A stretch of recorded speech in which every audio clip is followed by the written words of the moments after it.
भारत पर ट्रंप का 50% टैरिफ, क्या है असर और आगे क्या होगा? अमेरिकी राष्ट्रपति डोनाल्ड ट्रंप ने भारत पर 50% टैरिफ लगा दिया है। सीधा कारण है भारत द्वारा रूस से सस्ता तेल खरीदना। इस फैसले से भारत को कई स्तरों पर झटका लग सकता है। आर्थिक, राजनीतिक और रणनीतिक। जीडीपी पर खतरा और निर्यात को बड़ा झटका। विशेषज्ञों का मानना है कि इस टैरिफ से भारत की जीडीपी में 1% तक गिरावट आ सकती है। भारत का 60% निर्यात अमेरिका को जाता है। अब ये सीधा खतरे में है।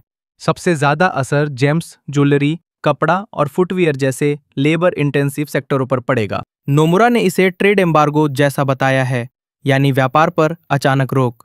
सिटी ग्रुप ने चेतावनी दी है कि छोटे कारोबारियों के लिए अब अमेरिका को एक्सपोर्ट करना घाटे का सौदा बन जाएगा।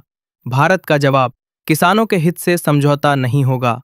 अमेरिका चाहता है कि भारत अपने बाजार में जीएम फसलें और अमेरिकन डेयरी उत्पादों को आने दे, लेकिन प्रधानमंत्री नरेंद्र मोदी ने दिल्ली में एक सम्मेलन में कहा, हम किसानों, मछुआरों और डेयरी सेक्टर के हितों से कभी समझौता नहीं करेंगे। भारत में गाय को पवित्र माना जाता है, इसलिए यहाँ पशुओं से बने चारे से तैयार डेयरी उत्पादों के आयात पर रोक है। भारत दुनिया का सबसे बड़ा दूध उत्पादक देश है और सरकार इस सेक्टर की सुरक्षा के लिए पूरी तरह तैयार है। रूसी तेल पर संकट, लेकिन सस्ता सौदा चालू। ट्रंप के टैरिफ के बाद भारत का रूसी तेल वाला गणित बिगड़ गया है। रूस अब भारत के कुल तेल आयात का 37% हिस्सा बन चुका है, जबकि वर्ष 2021 में यह लगभग 0 था।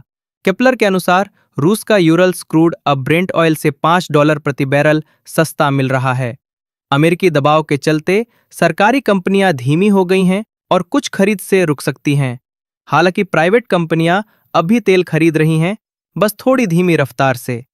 भारत ने रूस से सस्ता तेल खरीदकर $3.8 अरब की बचत की थी, लेकिन अब यह सौदा उतना फायदेमंद नहीं रहा। अमेरिका से तेल खरीद में तेजी। इस बीच भारत ने अमेरिका से कच्चा तेल खरीदना दुगुना कर दिया है। अब यह 2,25,000 बैरल प्रतिदिन तक पहुंच गया है। विकल्प के तौर पर भारत संयुक्त अरब अमीरात, नाइजीरिया, सऊदी अरब और इराक जैसे देशों से दीर्घकालिक तेल डील्स कर सकता है। ट्रंप पुतिन की संभावित मीटिंग से बाजार को राहत की उम्मीद। तेल की कीमतें पिछले कुछ दिनों में थोड़ी गिरी हैं, क्योंकि खबर आई है कि ट्रंप और पुतिन की मुलाकात हो सकती है। अगर ये मीटिंग होती है और रूस यूक्रेन शांति की कोई राह निकलती है, तो तेल की कीमतें और नीचे जा सकती हैं। ओपेक प्लस ने भी अगस्त से सप्लाई बढ़ाने का फैसला किया है, जिससे बाजार में तेल की भरमार हो सकती है। भारतीय बाजार में घबराहट, लेकिन उम्मीद भी। ट्रंप के टैरिफ के बाद भी निफ्टी फ्यूचर्स और रुपए में ज्यादा गिरावट नहीं हुई है। शायद निवेशकों को उम्मीद है कि 21 दिन की मोहलत में भारत समाधान निकाल लेगा।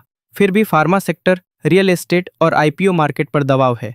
एनएसई का आईपीओ अब और टल सकता है, जबकि एनएसडीएल की लिस्टिंग ने थोड़ी उम्मीद जरूर जगाई है। भारत की रणनीति आगे कैसी होगी?